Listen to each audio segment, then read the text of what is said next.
आज हम बात करेंगे कि 10 डेज़ हमारे पास ऑलमोस्ट बस 10 दिन बच गए हैं फॉर मार्च 2025 के CSI या नेट लाइफ साइंस के पेपर के लिए। आई नो आप बहुत ही ज़्यादा परेशान होंगे, घबरा रहे होंगे कि मुझे क्या करना चाहिए, what should be our strategy. देखिए, घबराने से तो कुछ होने वाला नहीं है, बट हाँ, आप अगर इस तरीके से सिस्टमैटिक स्टडी में अपना रिविज़न कर लेंगे, तो आप ज़रूर कुछ अच्छा स्कोर कर पाएँगे, ठीक है? मैं ये नहीं कहूँगी कि आप 6 महीने नहीं पढ़ोगे और आप जो 10 दिन के अंदर आप इन टॉपिक को पढ़ के आप क्लियर कर पाओगे, नहीं। बट मैं उनको ये सजेस्ट करना चाहती हूँ कि आप ये 10 दिन में अपने समय को यूटिलाइज़ कर सकते हैं। आप इस टॉपिक को अच्छे से रिवाइज़ करके जाइए, तो आपका अच्छा स्कोर आ सकता है। सो डे 1 पे हमें चाहिए सेल बायोलॉजी को कंप्लीट करना। उनमें इंपॉर्टेंट टॉपिक्स हैं जिनसे मोस्टली क्वेश्चन पूछे जाते हैं, वो है cell structure and organelles, membrane structure and transport, इनसे बहुत ज़्यादा क्वेश्चन पूछी जाती है। फ्लूइडिटी ऑफ द मेम्ब्रेन, इससे भी बहुत ज़्यादा क्वेश्चन पूछी जाती है। सेल साइकिल एंड रेगुलेशन, इससे डेफिनेटली क्वेश्चन आता ही आता है, सेल साइकिल। और आप माइटोसिस एंड मियोसिस जरूर पढ़ के जाएंगे। सेल सिग्नलिंग एंड पाथवे में GPCR, RTK, map, Jack-set pathway, ये सारे जो भी है सेल सिग्नलिंग में, ये इंपॉर्टेंट टॉपिक्स हैं। तो मैं वही टॉपिक्स बता रही हूँ जो कि बहुत ही इंपॉर्टेंट है। आपको पढ़ के तो हर कुछ जाना है, बट आपको ये मोस्टली इंपॉर्टेंट टॉपिक्स हैं जिनको आपको ज़रूर से ज़रूर रिवाइज़ करके जाना है। नाउ डे 2 पे हमें क्या करना चाहिए? सो डे 2 पे हमें बायोकेमिस्ट्री को कंप्लीट करना चाहिए। सो बायोकेमिस्ट्री में एंजाइम काइनेटिक्स वेरी इंपॉर्टेंट, इन्हिबिशन वो भी बहुत ज़रूरी है। बायो एनर्जेटिक्स में 2-3 मेन पाथवेज़ हैं, जैसे glycolysis, ETS, oxidative phosphorylation, Krebs cycle, ये सारे जो हैं बेसिकली आपको ग्लाइकोलाइसिस में जो 3 जो एंजाइम्स हैं उनके रोल, उनके फंक्शन अच्छे से पता होने चाहिए। पाइरूवेट के ऑक्सीडेशन के बारे में पता होना चाहिए। सो ऑक्सीडेटिव फॉस्फोराइलेशन, ये भी आप अच्छे से पढ़ के जाएंगे। सो इनमें से बेसिक सा क्वेश्चन पूछते हैं, बट येस, अगर आप बिना पढ़े जाएंगे तो आपको समझ में नहीं आएगा इसका question. Carbohydrate, lipid, protein, metabolism, another important topic. Vitamin से डायरेक्ट सा क्वेश्चन आ जाता है, विटामिन के टाइप पे क्वेश्चन आ जाता है। सो येस, विटामिन और कोएंजाइम्स, ये पढ़ के जाना ही जाना है आपको बायोकेमिस्ट्री के अंदर।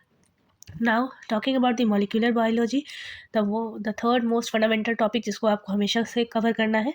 सो उसमें DNA replication, repair and recombination. Now transcription and post translation, transcription modification पढ़ के जाना है, क्योंकि इससे प्रोबेबिलिटीज़ है क्वेश्चन आने की। ट्रांसलेशन और रेगुलेशन ऑफ जीन एक्सप्रेशन, ठीक है। टेक्निक्स में आपको PCR, blotting and micro array पढ़ के जाना है। बेसिकली ब्लॉटिंग और PCR से क्वेश्चन आता है और थोड़ा कंफ्यूज हो जाते हैं हम नॉर्दर्न ब्लॉटिंग, साउदर्न ब्लॉटिंग में। सो आपको उसको अच्छे से करके जाना है। नाउ डे 4 पे हमें जेनेटिक्स को कवर करना है। सो जेनेटिक्स में हमें Mendelian and non Mendelian inheritance पढ़ना है, linkage, recombination and genetic mapping, mutation and chromosomal aberration ज़रूर से पढ़ के जाइएगा, इससे क्वेश्चन आते हैं म्यूटेशन से। पॉपुलेशन जेनेटिक्स में हार्डी-वेइनबर्ग प्रिंसिपल, इससे भी एक इक्वेशन या एक प्रॉब्लम वाला क्वेश्चन आता है इससे। So now talking about the ecology and evolution, so it is moderately important, but yes it is important. Population ecology, community ecology, ecological succession, niche concept पे क्वेश्चन आते हैं। इवोल्यूशनरी बायोलॉजी में natural selection, specification, इससे question आते हैं। Molecular evolution and phylogenetics से भी question आते हैं। सो प्लांट फिजियो में आपको photosynthesis, C3, C4 and CAM, plant hormones, signal transduction, secondary metabolites आप पढ़ के जाएंगे, वो भी इंपॉर्टेंट टॉपिक है। Water and mineral nutrition, stress physiology में abiotic and biotic stress response. Now 7th day पे आपको एनिमल फिजियो कवर करना है, जिसमें से ये 4 इंपॉर्टेंट टॉपिक है। दो उसमें बहुत सारे हैं, डाइजेस्टिव सिस्टम भी है, बट डाइजेस्टिव सिस्टम ये सबको हटा दीजिए। ये 4 जो है वो बेसिकली बहुत इंपॉर्टेंट है, से क्वेश्चन आते हैं।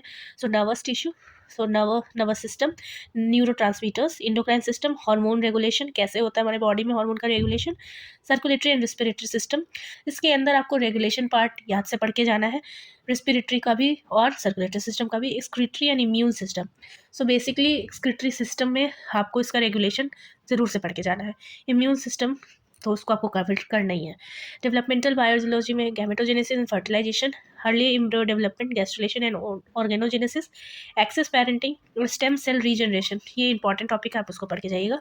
टेक्निक्स इन बायोलॉजी में माइक्रोस्कोपी और स्पेक्ट्रोस्कोपी, मॉलिक्यूलर बायोलॉजी में क्रिस्पर Cas9 इंपॉर्टेंट टॉपिक है, सो आप इसको कवर करके जाइएगा। Recombinant DNA technology, genomics, proteomics and metabolomics. So ये आपको करके जाना है। जैसे ही आपका ये सारा रिवीजन हो जाता है, आप कोशिश करिए कि जो भी आपके नोट्स बने हुए हैं उसको एक बार अच्छे से देख लीजिए। आपके जो प्रीवियस ईयर के क्वेश्चन हैं वो आप कोशिश करिए कि 5 ईयर्स के प्रीवियस ईयर क्वेश्चन सॉल्व कर लीजिए। और ऐसे ही आप सेक्शन ए के साथ भी कर सकते हैं। उनके इंपॉर्टेंट टॉपिक्स मैंने बताए हैं प्रीवियस वीडियो में, तो आप उसको जाइए एक बार चेक करिए। आप उसके प्रीवियस जो भी 5 ईयर्स के क्वेश्चन है उसको देखिए। उसमें जो भी इंपॉर्टेंट टॉपिक्स हैं उनके फॉर्मूला को एक बार याद करके जाइए। और आप इस तरह से करेंगे तो आपका एग्ज़ाम में अच्छा स्कोर हो जाएगा। घबराने की ज़रूरत नहीं है। कभी कभी हम पढ़े भर कुछ रहते हैं बट एग्ज़ाम के इतना प्रेशर रहता है, सो हम अक्सर हमें लगती है कि चीज़ें हमने पढ़ी नहीं है या हमें याद नहीं है, या क्वेश्चन देख के कभी कभी ऐसी घबराहट होती है कि हम जानते तक नहीं है। सो आपको ऐसा कुछ भी करने की ज़रूरत नहीं है। आप अच्छे से पढ़िए, सिस्टमैटिक वे में पढ़िए, काम रहिए, पेशेंट रहिए, और आप अच्छा कर पाएंगे। आप कर सकते हैं। आप हम जैसे लोग नहीं करेंगे तो कौन करेगा। सो प्लीज़ बी फोकस्ड, काम रहिए और अच्छे से एग्ज़ाम दीजिएगा। All the best.